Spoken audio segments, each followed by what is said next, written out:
Good morning, folks. Brian Gillette here. I made a video the other day about cryptocurrencies, digital currencies in general, why I didn't like them, why I didn't think you should either. And listen, I took a macro view of it because I think I'm not arguing whether or not you can make money from Ponzi schemes. Of course you can. Typically, it's the guy that gets out first. The one that gets out last has to shut the door and turn off the lights.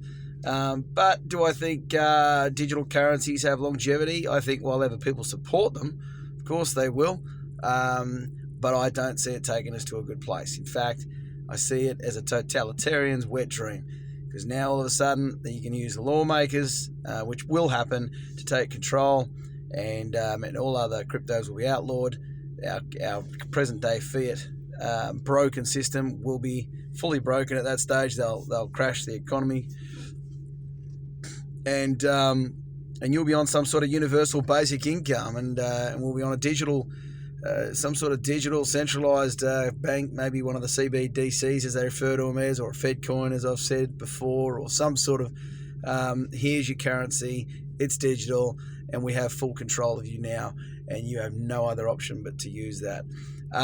So that's where I see it going. Now, listen, today though, I want to talk specifically. I want you to think about yourself. I want you to think about your future, and I want to you to think about the future of your children, and go, listen, this is not a future I want for my children. So we need to get more wise with what we do and what we invest in and what we support. Listen, I would say, as a rule of thumb, anything you see on TV or on the news, if it's supported at all, run a mile. Don't look at the stuff they don't talk about, because they don't talk about it because that's exactly where they don't want you investing. Why? Because right now we have big government. Big government's all about control. They want any which way they can to control you. And as you've seen over the last 2 years, it's proven me 100% correct. And it will continue to until people start to reject anything that the government tells them, and get on with their lives, and regain their sovereignty, and actively then pursue a small government.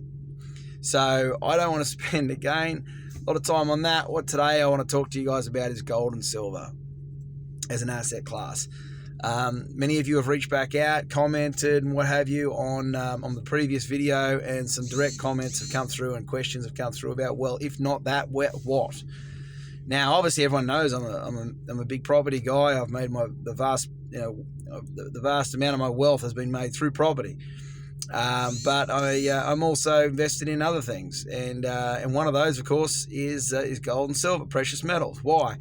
Listen, my significant investment into precious metals came in 2009-10, and I'll be frank with you. It was basically all of my superannuation.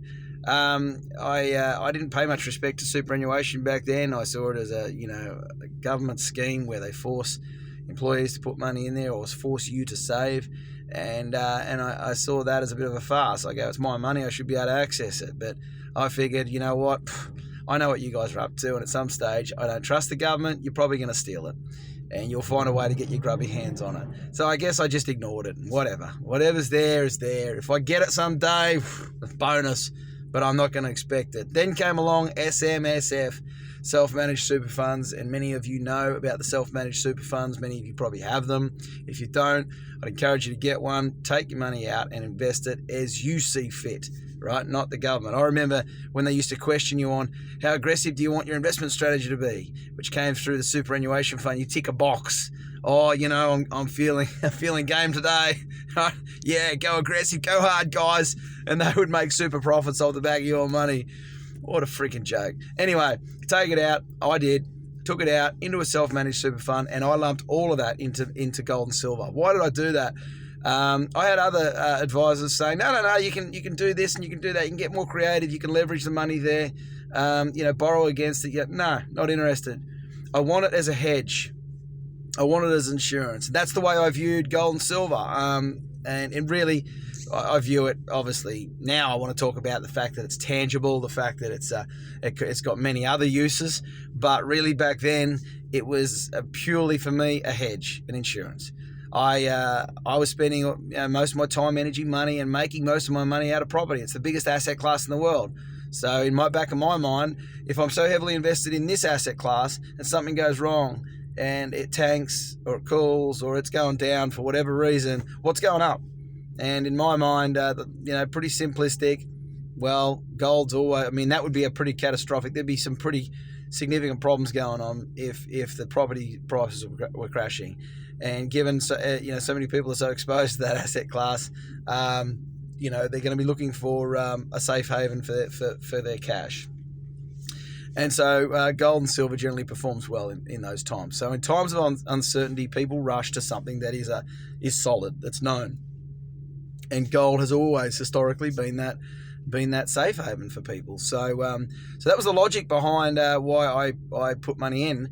Did I, would I suggest people put 100% of their wealth or 100% of their money into it? No, of course not. I treated it as a hedge by putting all of my superannuation into it, and it has grown obviously quite substantially. I bought it around $1,100-$1,200 an ounce. The stuff back in 2021, I remember seeing the fact that gold costs $770 US just to extract out of the ground on average.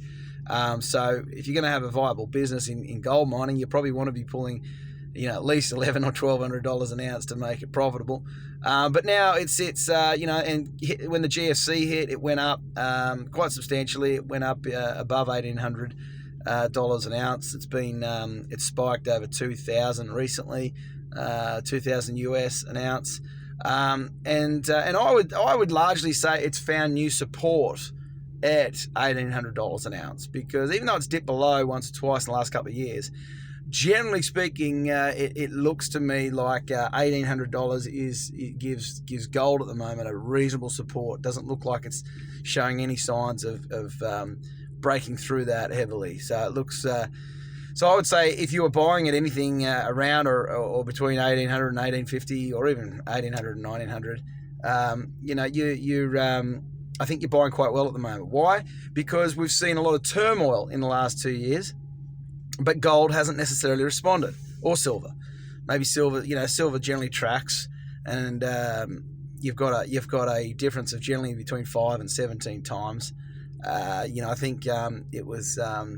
Isaac Newton, who tried to actually peg one against the other, I think 15.7 times difference between them. So in other words, trying to peg a value between gold and silver, but generally speaking, it's somewhere, as I understand, between 15 and 17 times the value. Would you spread it between the two? Yes, I did. Yeah, absolutely. How much? It might be 60-40, 70-30. Whatever, silver. There's a lot of the silver lovers out there. We'll talk about silver, the fact that it's undervalued and has far more industrial uses than gold does. Gold tends to be dug out of the ground and just stored. So I think there's a lot of merit there. But hey, it's historical factors means that it has always just tracked behind gold, but generally similar.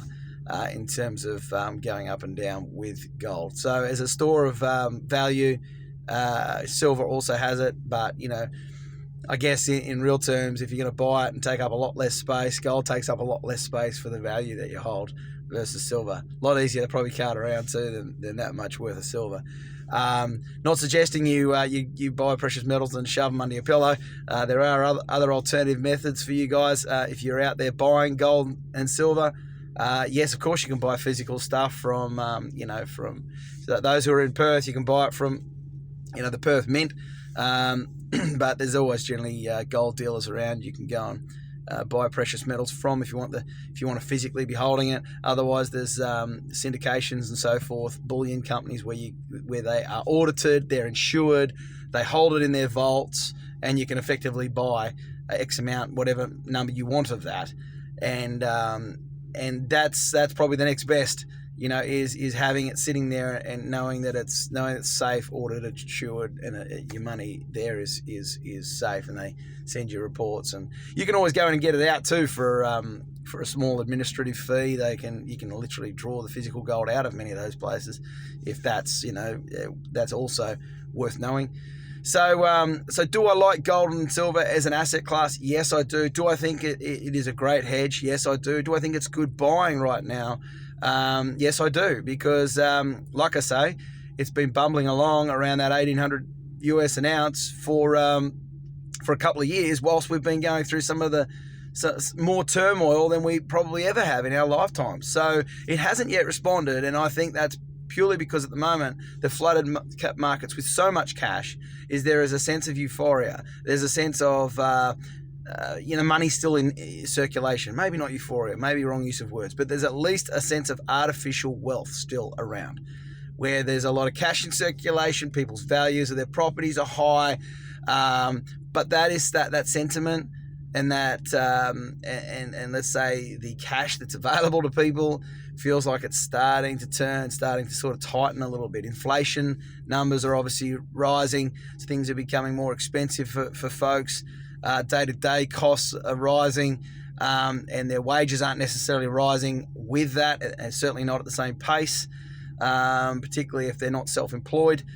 So there is some pressures applying.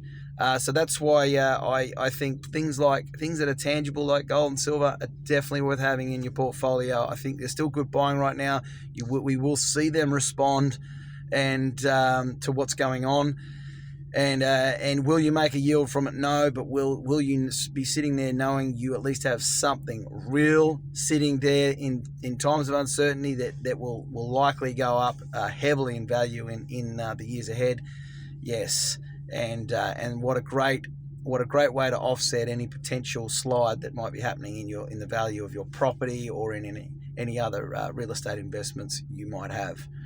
Hey, again, guys, if there's any questions, feel free to send them through, or any comments you have. I really appreciate the comments and thoughts that people have. And otherwise, yeah, get onto it. Gold, silver, not crypto.